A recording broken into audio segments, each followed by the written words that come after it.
वालेकुम प्यारे दोस्तों, कैसे हैं आप लोग? अच्छे हैं? उम्मीद करता हूँ सब अच्छे होंगे। हमारे साथ नवाज़ और बड़े सालों के बाद हम दोनों का ड्यूटी एक टाइम पे है और एक साथ जा रहे हैं और एक साथ आ रहे हैं।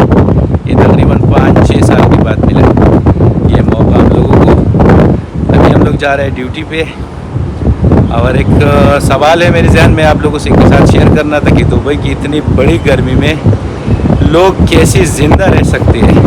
ये एक बड़ा सवाल है। इंतहाई ज़्यादा गर्मी है, धूप है यहाँ पे, लेकिन उसके बावजूद भी यहाँ पे सहूलत है। अगर ये सहूलत यहाँ पे नहीं होता तो बहुत मुश्किल होता था ज़िंदगी गुजारना।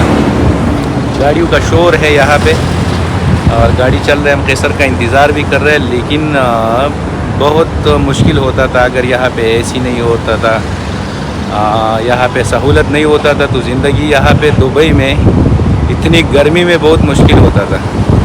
लेकिन यहाँ पे ये दुबई की गवर्नमेंट ने और यहाँ की जो बादशाहत है उन लोगों ने सारा ज़िंदगी को यहाँ नामुमकिन से मुमकिन बनाया।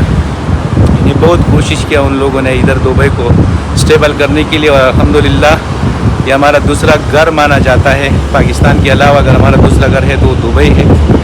और ये आजकल के ज़माने में मैं भी जब यूरोप ममालिक है उससे ये मुकाबले से कम नहीं है, तकरीबन उसका मुकाबला कर रहे हैं हर हाल में और हर चीज़ में उसका मुकाबला है। ये इसको सेकंड स्विट्ज़रलैंड बनाया इसकी हुक्मरानों ने, दुबई के हुक्मरानों ने।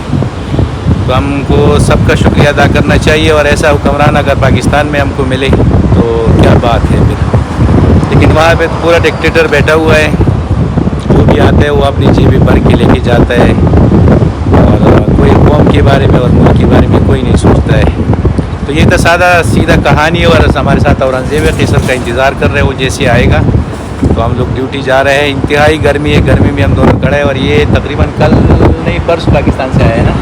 कुछ मैसेज शेयर करना चाहते हैं तो कैमरा आपके सामने लगा हुआ है। पाकिस्तानी लोगों के लिए यहाँ पे कितना मेहनत होती है, कितना तकलीफ़ों से लोग गुजरता है। तो अगर आप कुछ कहना चाहते हैं तो कैमरा आपके सामने लगा हुआ है और आप